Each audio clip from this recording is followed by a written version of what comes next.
Well, it did start off a bright sunny morning of sorts, but now got a bit of drizzle.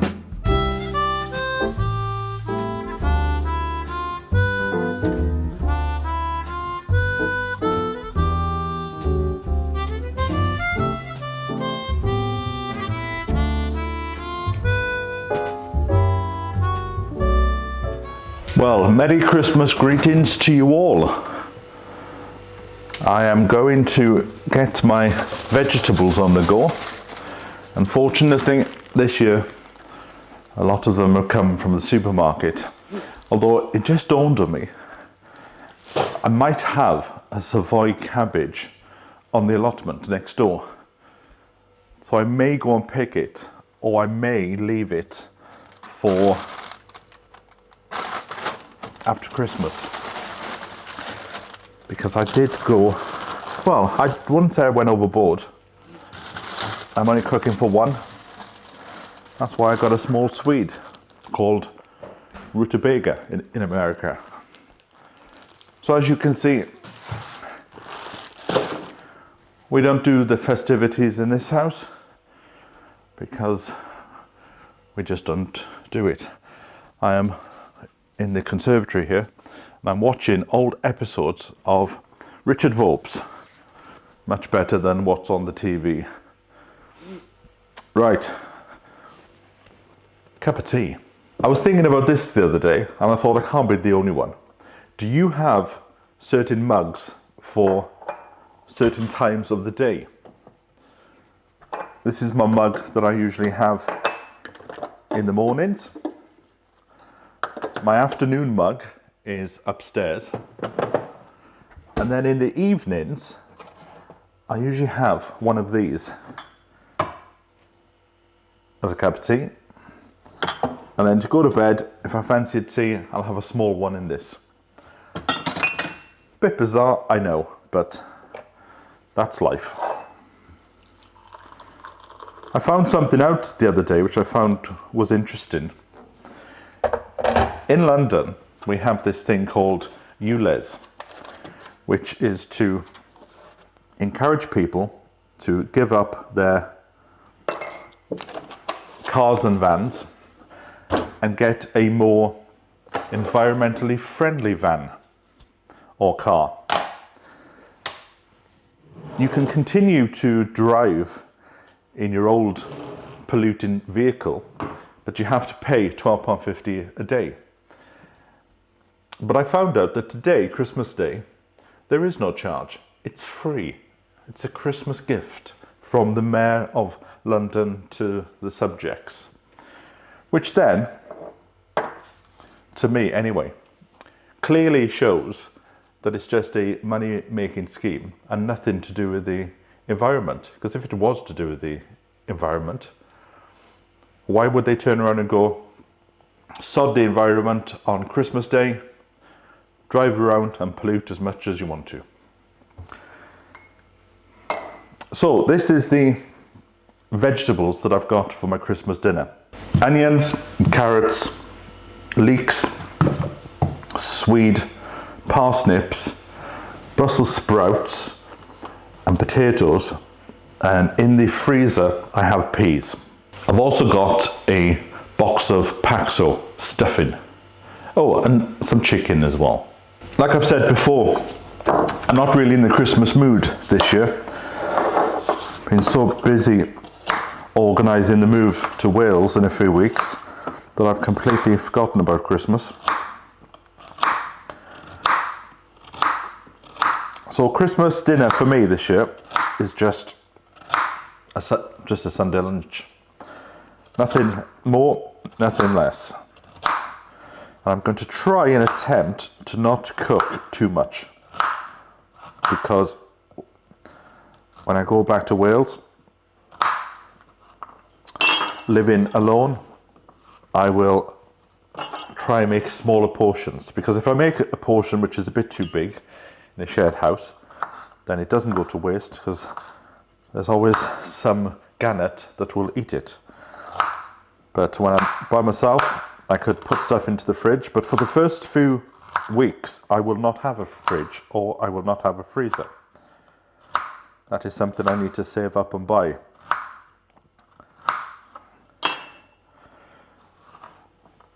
But it did dawn on me, next year,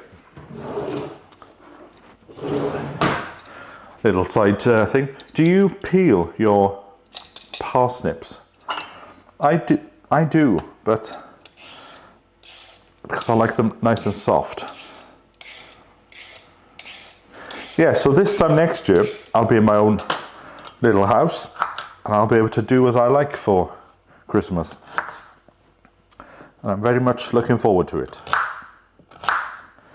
And rather than going to visit family, for once they can come and visit me. And one of the rooms that I've got in the house, so this house that I've got, it's a bit too big just for the one person.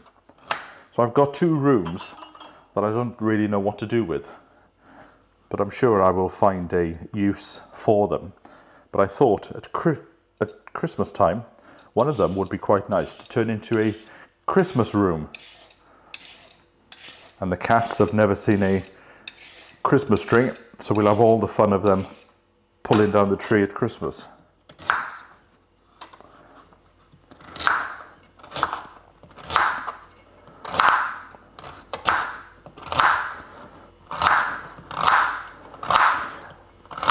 This is what prompted me to watch the Richard Vobes series again. He did a series about 2 years ago called Living Alone, because all his children had grown up and they'd left home. And I remember watching him and thinking, that's exactly what I want, is a little house, nothing too big, just a little house where you can have a potter and do your thing. And like he said in the video, and I'll put a link to this video in the description below so you can go off and watch it. He said, sometimes it's just the little things that are important. The making of your dinner or cleaning up your dishes by hand. We have a washing machine in this house, but I don't like to use it. In fact, I don't know how to. But I just like to just stand by the sink, wash my dishes. It's a form of meditation and a bit of a break in a busy life. To save money on gas, I just throw everything into the one pot. Just cook it all up together.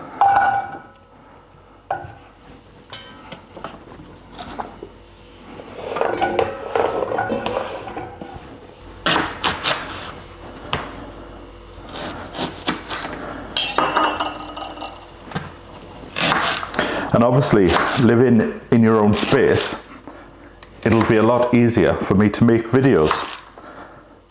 So expect quite a few videos next year of life in Wales, whether that is me doing up some furniture, because there is no furniture in this place that I'm going to. And friends have been very kind. They've given me tables and microwaves. So I will have something to start off the new life. Now I've just put a leek in there, so do I really need an onion?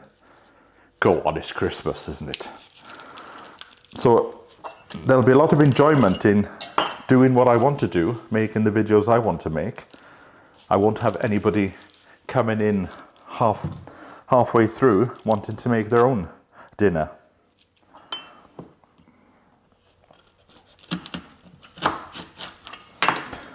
I'll even be able to set up the cameras and leave them there for a few days if I know I'm going to use them again. In fact, in one of the spare rooms, I think it was Richard that suggested I could set up my own little studio and maybe do some live videos. So that could be a possibility. Also, there's a lot to film outdoors. The wildlife, the mountains, the waterfalls, loads to film. So I expect 2024 to be one of my busiest years.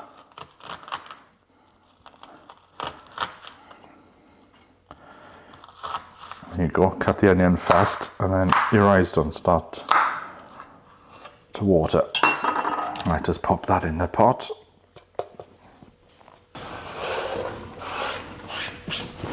Look at these sprouts, they're getting smaller and smaller with every year that passes. Sprouts are one of those things that you start off with great intention, but then after a while you think, oh, just open a bag of frozen ones. How do you do your sprouts? I take off the bottom and then I make a cross. Why we make a cross, I'm not entirely sure. I think it's to stop them from exploding. So I have already spoken to the people in charge about an allotment. And I'm not going to get one as soon as I get there. There's a process to go through. But I should get one by March. And if I don't get one for whatever reason, then surely that is the universe saying, have time off.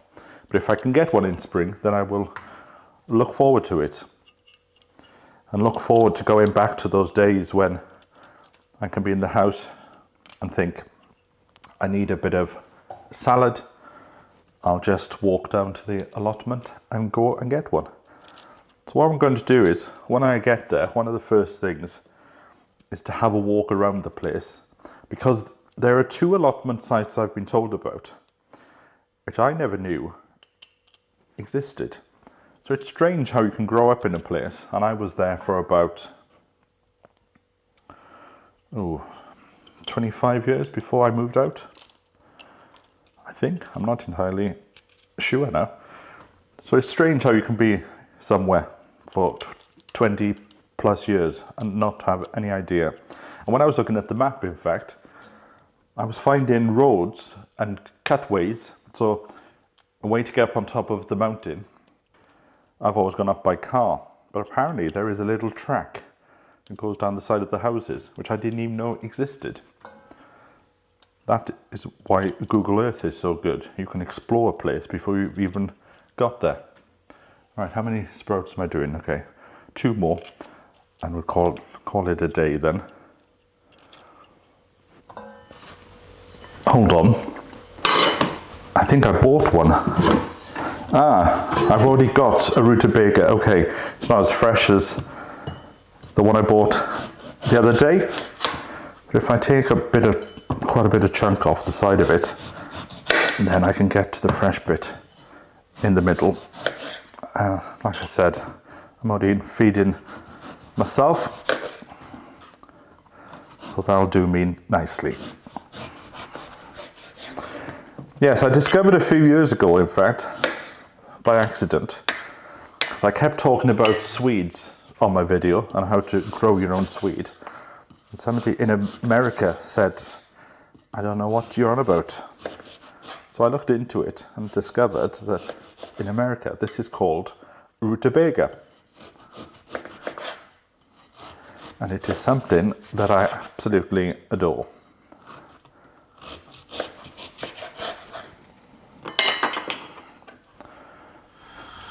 Right, so everything is on the boil, and in anticipation of the move, I cleaned out my cupboards the other week.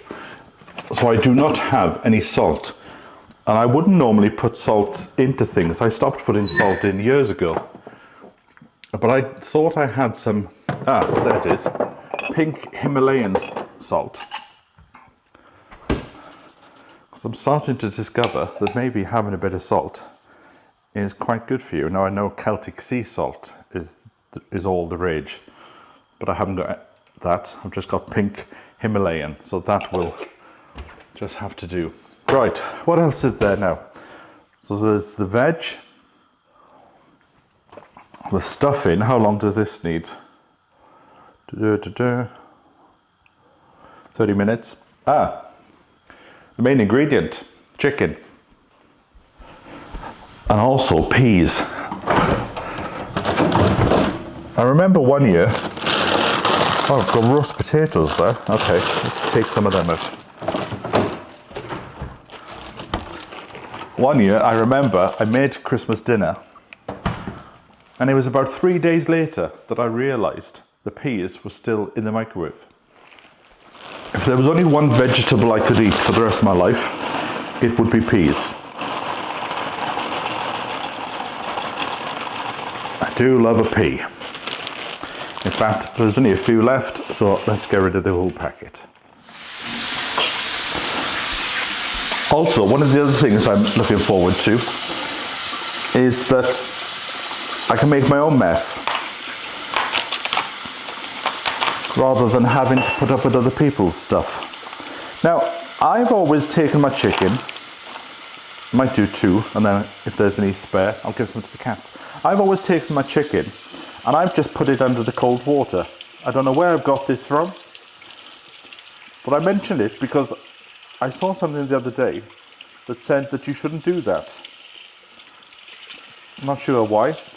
Maybe it's because of germs going off the chicken into the sink, but there's nothing more else in the sink, and I will give that a quick little scrub before I put any more dishes in. Right, let's put this in the oven. It's 1:30. I do like to have my dinner when the King's Speech, no, not the Queen, the King's Speech is on. So this is how I do my chicken. I just pop it into some tin foil like that, and then we will put it in the oven.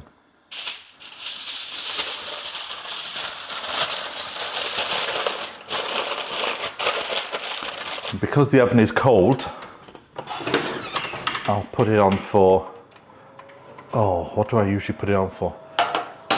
38 minutes. 8 minutes for it to warm up. So we put 2 little chicks in there, and then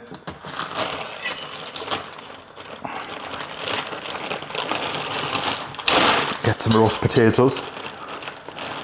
I've been trying not to buy too much food because I haven't got anywhere in Wales to store it. So we'll just throw 2 on each side. There you go. Good enough for me. Pop that in there, and that's done now. 38 minutes, so where's that cup of tea? Whew, it's quite exhausting, isn't it? How people cope doing food for a family of 6 or 12, I've got no idea.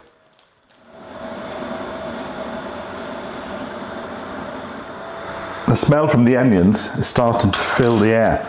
Right, makes 12 balls apparently, this stuffing. That reminds me, my cousin used to make, I think they were stuffing with a bit of sausage meat, and she would make stuffing balls, and they would be a tradition on Christmas Eve. And I just remembered that. I completely forgot about that. Right, probably too much just for one person. So what do we need? Knob of butter, done. 425 grams of boiling water. Okay, let's go up to 500 then, because it's full of stuffing. I remember my grandmother used to make stuffing from scratch. I've got no idea how you do it, but it is something I will look into for next Christmas. I remember she used to get onions from the allotments and sage. We used to grow sage in the garden, and round about October time, before the rains, she would go and pick some sage and then hang it up upside down in the shed and leave it there in order to dry out. So in December, when it was brought into the house, it was all nice and crispy. And it's all these things that I want to get back into, and I'll be able to do that now that I've got my own space. Look at that. Do you have stuffing? Do you make your own? Sage and onion, this is. I know a lot of people have chestnuts and things like that. But I don't know what other stuffing you can get. I've always grown up with sage and onion, and that's what I like. I like what I knows, and I knows what I like. Although the first year I made this, I thought that was it. I didn't realise you then had to put it into the oven. So now that the chicken is in, I would have got a turkey, but I didn't want to buy a big bird, not just for one person. At least with the chicken that I bought, I can eat that over the next few days. Make some sandwiches. Oh, just to give you an update, I have been down to the cottage garden and I've taken everything that I want to keep. So whatever is left there now is left for the new person. But I've taken all my tools and everything I want to keep. Right, so this is the stuffing. Doesn't look very appetizing, I must say, at this stage. So we'll pop that in there and we will put it, okay, I need to, if you can have a quick look in there, I need to change things around because there's not a lot of space. And the one thing that I learned from school was, from cooking, because I didn't want to do PE, things in the bottom cook a bit slower than things in the top. And that's fine in there. Oh, I'm going to try and wash up as I go. But I'm exhausted. There's so much work to do the Christmas dinner, but by the time you get to there, you don't actually feel like eating it. All right, let's wash up. Like Richard said in his video, the little things, there's even a certain enjoyment from just doing the dishes, and I know what he means.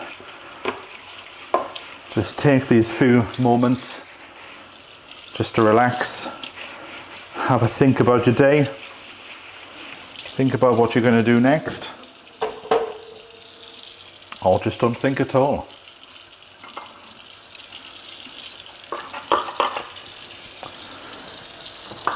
Just enjoy the peace. When I opened the window this morning, it was so quiet, I thought I was already in Wales. It reminded me of the lockdown and how beautiful it was just to hear the birds singing in London. Two things I'm not going to miss will be foxes in the garden. Somebody in this house decided to start to feed them. And the problem is now, every morning, there's about 6 foxes just sat outside waiting. And I'm all for feeding things. But if they could only use their own toilet, then that would be a lot better for everybody. Because you've got to do a bit of a dance when you go out of the house in the morning, and you've got to jump all over the poo all over the place. And if he wants foxes, he can clean up after their mess. And the other thing that I'm not going to miss is going to be the sound of the parakeets. As far as I'm aware, they haven't got as far as the Rhondda Valleys yet, and that is a good thing.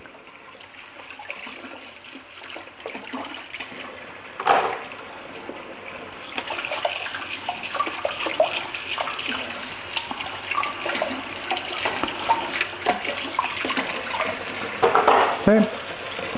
There's a certain relaxation about doing the dishes. Do you do the dishes, or do you get somebody else to do them? Or do you have, like we've got here, a dishwasher, a washing machine, I was going to say then. These are all things I will be more concerned about in the coming months, is the cost of things.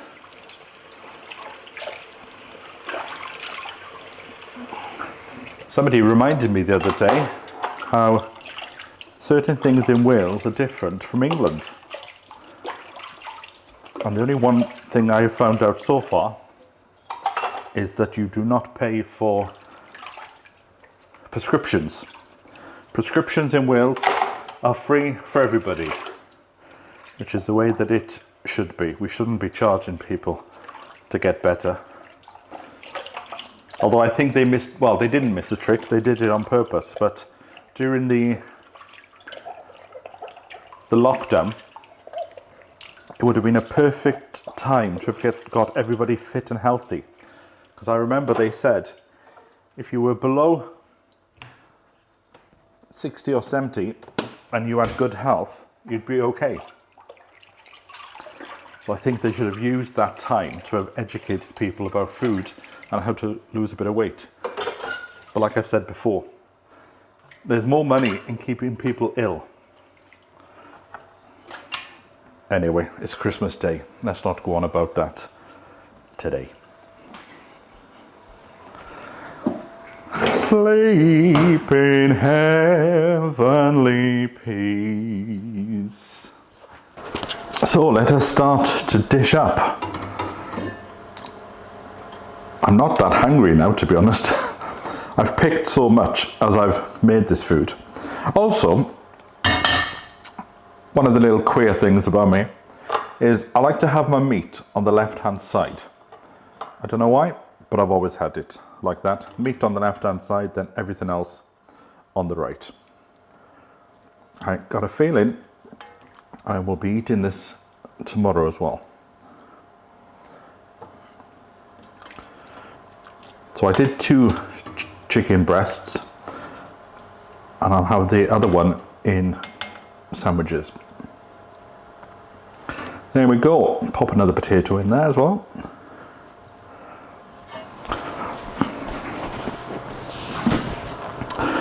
Right, got my knife and fork, got gravy, just an oxo cube, a vegetable oxo cube.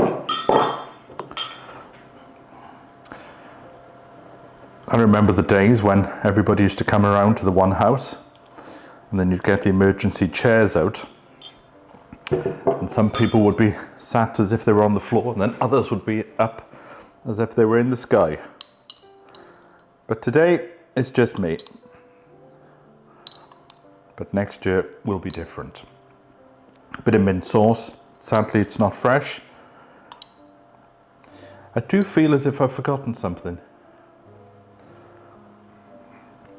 But I can't think what it is now. Anyway, just want to take this opportunity to wish you all a very Merry Christmas. It's been certainly a turbulent year for me. As quite a few of you have said over the last few years, I've been going through a period, maybe even 5 years, starting a project, then not getting to the end of it, then starting something else. But I feel that we have come to the end of that now, and that this new beginning in Wales is a new focus and a new part of my life as I go into my 50s in 2024. So thank you. Thank you all for the support, especially the ones that have donated over the last year, the Patreon people and people who have contributed to the Amazon wish list. Thank you very much for your support in 2023, and I do wish you all a very Merry Christmas. But I'll see you again before the new year. Right, I'm going to enjoy this, and then it'll be time to go and watch the King on the telly to see what old Charlie's got to say for himself. So I'll catch up with you next time. So from me until then, bye for now. Merry Christmas. Beautiful.